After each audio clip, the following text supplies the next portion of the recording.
Assalamualaikum warahmatullahi wabarakatuh. Waalaikumsalam warahmatullahi wabarakatuh.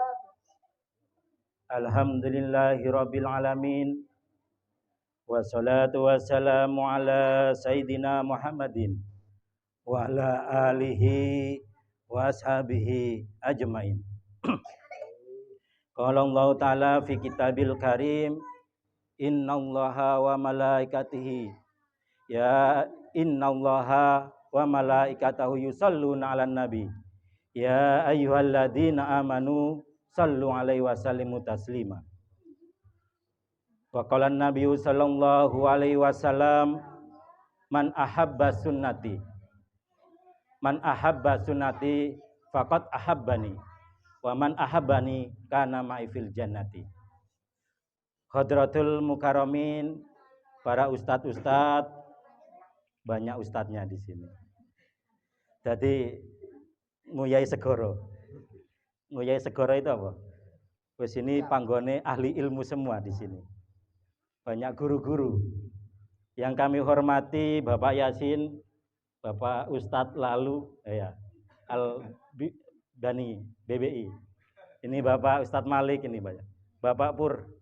Ini banyak ini saudara-saudara saya di sini, guru-guru semua, sama satu profesi. Abah Husen. Abah Husen. Bang Toyib. Oh iya, Bang Toyib. Enggak pernah pulang-pulang, tapi pulang kemarin. Semua saja para bapak, ibu, jamaah, perumahan, Puri Gading, serta anak-anak yang saya banggakan dan cintai. Alhamdulillah, puji syukur kita kehadirat Allah Subhanahu wa Ta'ala. Pada malam hari ini kita telah diberi taufik dan hidayahnya sehingga kita dapat berkumpul, bermuajahah, bertatap muka dalam rangka melaksanakan peringatan Maulid Nabi Muhammad sallallahu alaihi wasallam dalam keadaan sehat walafiat. Kedua kalinya salawat serta salam semoga tetap tercurahkan kepada baginda Nabi kita Muhammad sallallahu alaihi wasallam, Nabi akhir zaman, Nabi pembawa kabar bahagia bagi umat-umat yang bertakwa dan kabar duka bagi umat-umat yang durhaka. Bapak-bapak, ibu, jamaah serta anak-anak yang berbahagia, alhamdulillah, puji syukur kita panjatkan tadi merupakan kenikmatan yang sangat luar biasa. Karena peringatan Maulid Nabi ini sering kita laksanakan di seluruh tanah air kita ini. Di pas bulan Maulid. Di dalam kitab I'anatul Thalibin dijelaskan bahwa peringatan Maulid Nabi pertama kali diadakan oleh Raja Irbil dari Baghdad yang bernama Al-Mudhaffar Abu Sultan. Dia pernah memimpin pada tahun 1145 sampai 1233 Masehi. Beliau merupakan adik ipar dari panglima perang yaitu Salahuddin Al-Ayyubi. Beliau memimpin pada tahun 1137 sampai 1233 Masehi. Tujuan diadakan peringatan Maulid Nabi yang pertama adalah mempersatukan umat Islam, yang kedua memperkokoh dan mempererat hub atau cinta kita kepada Nabi Muhammad sallallahu alaihi wasallam. Ini tujuannya. Pertanyaannya ibu-ibu ini, cinta enggak dengan Nabi Muhammad? Bagaimana kita mencintai Nabi Muhammad? Apa buktinya? Kalau orang cinta itu butuh bukti. Cinta tanpa bukti namanya cinta palsu. Namanya cinta apa? Palsu. Butuh bukti. Apa bukti cinta kita kepada Nabi? Man ahabba syai'an aksara min dzikrihi. Barang siapa yang cinta sesuatu, maka sering menyebutnya. Mau makan, teringat padamu. Nah gitu ya. Mau tidur, teringat padamu. Mau pipis pun teringat padamu. Oh kasihku. Saking cintanya, Bu. Ibarat seminggu tidak ketemu itu kayak setahun jarene. Kadung saking cintanya. Iki nek tak teruskan nyanyi ngeblak sampean. Suaranya elek soalnya. Nek diterusnya bahaya iki. Iki sapa sing nyanyi iki? Pak Pur biasa nyanyi Pak Pur. Kadung cintanya terhadap sesuatu sampai begitu. Bahkan anak muda sekarang kalau ngomong tai kucing rasa, sampai sudah merasakan loh bahwa tai kucing itu rasa coklat. Anak muda sekarang bisa merasakan itu. Tai kucing bisa rasanya coklat. Kadung cintanya. Begitu. Inilah bukti cinta kita kepada Nabi Muhammad. Apa bukti cinta kita? Yaitu adalah orang yang selalu menyebut namanya, selalu membaca sholawat atas Nabi Muhammad Sallallahu Alaihi Wasallam. Ibu-ibu ini sering kalau masak sholawatan bu, masakane ben markotop jos gandos. Goreng telur masak Sallallahu ala Muhammad, ceplok telur retreng Sallallahu alaihi wasallam, Sallallahu ala Muhammad, Sallallahu alaihi wasallam. Terus ya Habibi ya Muhammad ya arusal khafiqaini ya Habibi ya Muhammad ya arusal khafiqaini ya muayyad ya mumajjad ya imaman qiblataini sallallahu ala Muhammad sallallahu alaihi wasallam, sallallahu ala Muhammad, sallallahu wasallam. Saking enaknya sholawat lali nek goreng dok tadi gosong. Ini loh sholawat. Maka man nasiya sholatan faqat atau atorikal jannah. Barang siapa yang lupa membaca sholawat, maka dia telah lupa menuju jalan ke surga. Makanya kenapa kita dianjurkan untuk bersholawat? Karena biar kita dekat dengan Nabi Muhammad Sallallahu Alaihi Wasallam.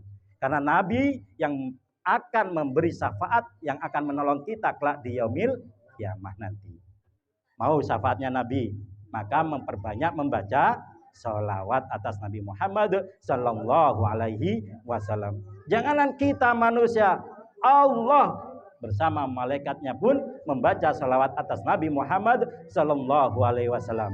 Di dalam surat Al-Ahzab Allah berfirman, Innallaha wa malaikatahu yusholluna ala nabi. Innallah sesungguhnya Allah dan para malaikat Allah bersolawat kepada Nabi Muhammad Sallallahu Alaihi Wasallam. Ya ayyuhalladzina amanu, hai orang-orang yang beriman. Ini panggilan bagi orang-orang yang beriman. Hai, kalau yang tidak beriman ya tidak hai berarti. Panggilan bagi orang-orang yang beriman untuk membaca sholawat kepada Nabi Muhammad dan salam penghormatan kepada Nabi Muhammad Sallallahu Alaihi Wasallam. Jangankan manusia, Allah dan malaikatnya pun bersolawat atas Nabi Muhammad Sallallahu Alaihi Wasallam. Ini sangat ampuh sekali. Ini adalah salah satu bukti cinta kita kepada Nabi Muhammad Sallallahu Alaihi Wasallam. Ini baru satu, Pak.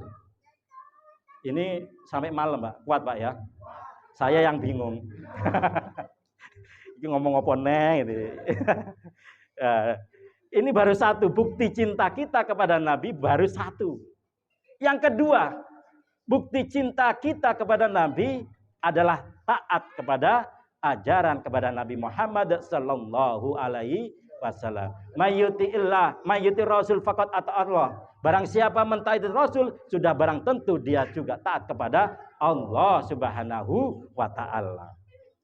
Ketaatan kita apa? Menjalankan ibadah. Ibadah yang wajib ada, ibadah yang sunnah juga ada. Seperti ibadah dalam rukun Islam.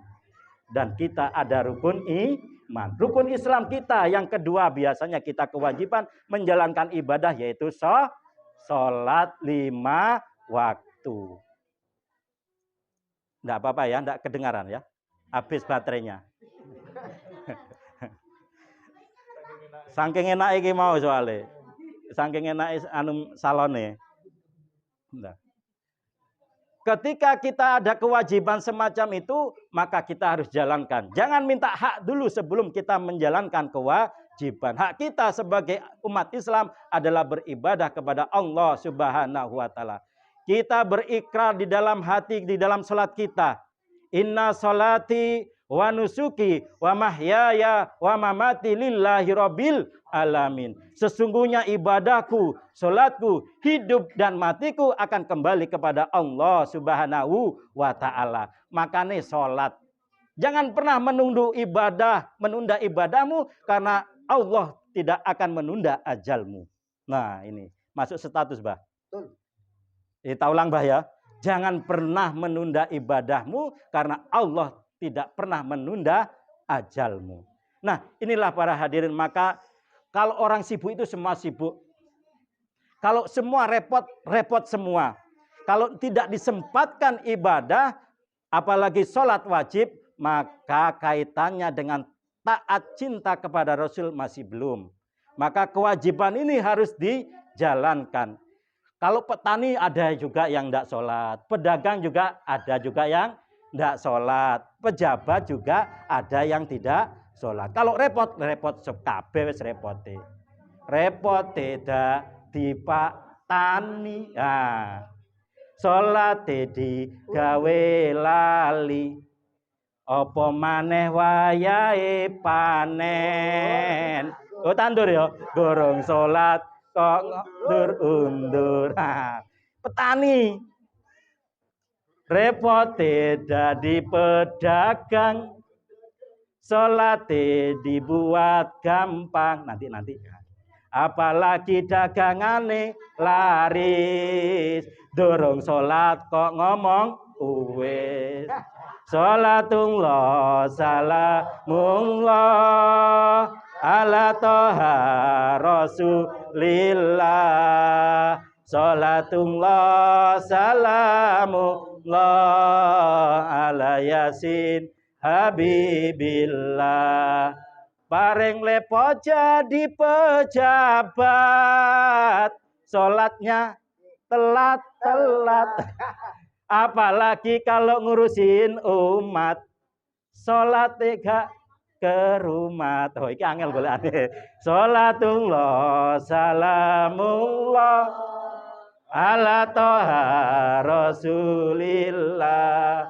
Sholatullah salamullah ala yasin habibillah. Wes guru gak usah. Walat aku ambek guru. Walat aku guru. Banyak tuan guru semua ini. Saya tidak berani, Pak ya. Mohon maaf. Allahumma sholli ala Muhammad. Ini bukti cinta kita kepada Rasul. Yang kedua adalah taat kepada Rasul. Kalau sudah kita taat pada Rasul, insya Allah kita mentaati aturan dari Allah Subhanahu wa taala. Maka juina buyutakum bisalah wa qiraatil Quran. Maka hiasilah rumahmu dengan salat dan membaca Al-Qur'an. Omahe padang, Pak, tapi jerone atine peteng. Karena apa? Omahe gak tahu dinggo salat, gak tahu dibuat baca Al-Qur'an. Padange lampu, Pak. Padang omahnya, tapi jerone aneh aja masalah. Suami ndak kerasan di rumah, hati-hati, Bu. Ya. Pak Sohib bukan. Itu nih, enggak, hati-hati. Suami ndak kerasan di rumah, hati-hati. Biasanya yang ibu-ibu ndak pernah masak. Kati masak no. Makan masakan wanita lain. Ya belonjo maksudnya. Ini ndak begitu. Maka biar rumah itu ada rahmatnya dari Allah, maka sering kita membacakan Quran, syukur-syukur tinggal zikir. Maka zina atau nawiru buyutakum bisolah wa qiraatil Quran. Wong maca Quran itu kan mukjizat ini Al-Quran ini. Mukjizatnya Nabi Muhammad yang sekarang ini masih ada. Mukjizat itu apa? Mukjizat itu adalah keutamaan yang diberikan Allah kepada Rasul dan para utusannya untuk disampaikan umat atau untuk dirinya sendiri. Makanya mukjizat ini sangat ampuh. Sekarang tidak ada mukjizat, itu sudah ada. Mukjizatnya Nabi Musa tongkat, Bu. Lah, tongkat sekarang tidak ada yang dapat membelah lautan. Tidak tahu tongkatnya Mas Pak Puri apa. Bisa membelah apa tidak tahu juga ya. Ini tidak ada sudah yang punya mukjizat itu tidak ada. Tongkatin tidak bisa sudah membelah lautan, tidak bisa. Tidak ada sekarang ini. Mujizatnya Nabi Daud itu suaranya enak. Nabi Daud itu suaranya enak. Kalau Bu Ida itu suaranya enak, empuk, nyaring itu. Nabi Daud ketika membaca firman-Nya Allah, burung yang terbang itu langsung berhenti. Rungokno suaranya Nabi Daud. Dengarkan suaranya Nabi Daud. Dan suaranya awak dhewe. Ada kresek terbang man burung. Kalau ini enggak, rungokno. Nah, kalau kita punya suara kayak Nabi Daud enak, Pak. Enaknya biar ngaji di tepi laut, bismillahirrahmanirrahim. Iwae meneng kabeh, berhenti, ngrungokno suarane sampean. Setelah kumpul seroan, Pak. Wah, entuk akeh sampean. Nah, nek duwe mukjizat kaya Nabi Daud. Sekarang tidak ada, hanya Al-Qur'an ini yang masih ada pada saat, maka itu harus dibaca. Satu-satunya luar biasa anak-anak kita ini tadi bisa ngaji. Itu akan melatih lidah kita biar menjadi lidah yang bagus. Akhirnya apik, Pak. Ketimbang biasanya anak-anak kita omongannya yang tidak bagus. Kalau omongannya yang tidak bagus sering itu dilakukan akan menjadi kebiasaan yang buruk buat anak kita. Biasanya mesah-mesoi, ya. Akhirnya nanti juga akan mesah-meso. Ngerti mesah-meso ya? Tuan guru dari Lombok ini ngerti ya bahasa Jawa ya? Nah, alhamdulillah. Nanti bahasa Madura sekonik-konik bayi ya. Beda orang Madura reh. Ada. Ini apa? Ini terus dilatih akan lidah kita menjadi layinun. Apa layinun itu? Lemes. Mengucapkan kalimat-kalimat thayyibah. Umpamanya kalau kita sering ucapannya bosok, tahu ucapan bosok? Ucapannya jelek. Ketika kita terjadi kecelakaan, duar, janco, umpamanya. Contoh. Ya. Karika enak ucapannya, orang itu meninggal, Allah tidak ridho, neraka. Iya kan? Tapi kalau ucapannya yang diucapkan sering melakukan ucapan yang baik, ketika ada kecelakaan, dua, Allah ucapannya sedikit, Allah ridho, maka surga jaminannya. Sidik Pak ucapannya, kalimatnya sidik, tapi akhir kalamnya dia mengucapkan Allah ridho, surga. Loh ini loh. Maka anak-anak kita dilatih untuk berzikir, untuk membaca Al-Quran. Supaya apa? Supaya nanti besar menjadi ahlul Quran, ahlul ilmi, dan ahlul ibadah. Ini maka kewajiban inilah harus kita laksanakan. Di dalam rukun Islam, syahadat, sholat, puasa, zakat, naik haji bagi yang mampu. Itu merupakan kesempurnaan umat Islam. Tapi belum ada yang sempurna. Sempurna hanya milik Allah. Setidaknya kita sudah melalui 4 tahapan, yang 5 kalau Pak Haji sudah, alhamdulillah. Kalau kita ini belum, mudah-mudahan kita bisa berangkat naik haji ke Mekah. Paling tidak bisa umroh dulu, ya. Tapi ya daftar, amin tok doa daftar, ya gak berangkat, ya daftar. Ya ini tidak boleh lama-lama. Anunya nasinya baunya sudah ndak enak di hidung ini. Yang ketiga sudah menusuk, yang terakhir. Yaitu mau menjalankan bukti cinta kita yang terakhir adalah mau menjalankan sunnah-sunnah Nabi Muhammad Sallallahu Alaihi Wasallam. Sunnahnya Nabi akeh, mau ada hadis yang menerangkan, man ahabba sunnati faqad ahabbani, wa man ahabbani kana ma'i fil jannati. Barang siapa yang mencintai sunnahku, maka ia bersamaku nanti di surga, bersama-sama dengan Rasulullah Sallallahu Alaihi Wasallam. Sunnahnya Nabi itu banyak, Bu. Ibadah yang tidak wajib, ya, atau ibadah yang sunnah yang tidak dilakukan oleh waktu itu banyak. Kayak tadi membaca Al-Quran, kita bersedekah, mengeluarkan telur begini ini sedekah. Orang lain tidak tahu kalau kita ini sedekah. Tapi Allah sudah menghitungnya itu sedekah. Sekecil apapun yang kita beri akan dibalas oleh Allah Subhanahu wa taala. Perbuatan baik apapun yang kita lakukan pasti akan dibalas kebaikan dan keburukan akan dibalas keburukan. Faman ya'mal misqala dzarratin khairan yara, faman ya'mal misqala dzarratin syarran yara. Makanya sithik bagiannya banyak, bagiannya ya banyak. Tergantung bagaimana kita keikhlaskan dalam melaksanakan ibadah kita. Niat sedekah yang ikhlas, banyak ndak ikhlas ndak apa-apa. Suatu saat lupa. Suatu saat kita akan lupa dengan itu. Ndak apa-apa ndak ikhlas. Daripada kita sedikit terus ndak ikhlas, sithik ndak ikhlas. Itu yang ndak bagus. Makanya dalam ibadah sunnah-sunnah itu kita lakukan sebagai tambahan ibadah kita. Karena dunia ini majra'atul akhirah. Apa? Majra'atul akhirah. Tempat bercocok tanamnya kita kelak menunainya di akhirat. Karena wal akhiratu khairu wa abqa. Akhirat itu lebih kekal daripada dunia. Maka ini fase kita ini nunggu kita itu apa sih yang kita tunggu? Kalau orang puasa yang ditunggu apa? Adzan maghrib kan? Adzan maghrib. Kalau kita ini kehidupan apa yang ditunggu? Kematian. Sudah mati barwis. Belum. Masih ada kehidupan di alam barzah nanti. Masih ada kehidupan lagi di yaumul mahsyar nanti. Masih ada itu tahapan-tahapan. Kita masih di dunia. Maka majruatul akhirahnya berbuat, bertanam kebaikan-kebaikan di dunia. Nanti akan kita tunai di akhirat nanti. Tabungannya ya saiki iki. Nabung sebanyak-banyak kebaikan-kebaikan itu. Kumpul ngene iki lho, jamaah ngene iki. Ini nilainya sangat luar biasa. Keberkahannya sangat luar biasa. Tidak tahu keluarga kita yang kerja di sana-sana itu mendapat keberkahan, mendapat dari apa? Keberkahan dari Nabi Muhammad Sallallahu Alaihi Wasallam. Dan saya yakin itu, karena ketika kita membaca salawat, salawat itu akan menjadikan lantaran kita dijadikan umatnya, dan insya Allah kita akan mendapat syafaat Nabi Muhammad Sallallahu Alaihi Wasallam. Nah, maka inilah yang harus saya sampaikan pada malam hari ini. Sekecil sedikit.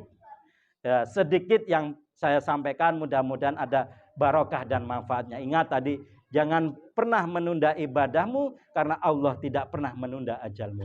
Sekian, terima kasih. Kurang lebihnya mohon maaf. Wabillahi taufiq wal hidayah. Wassalamualaikum warahmatullahi wabarakatuh.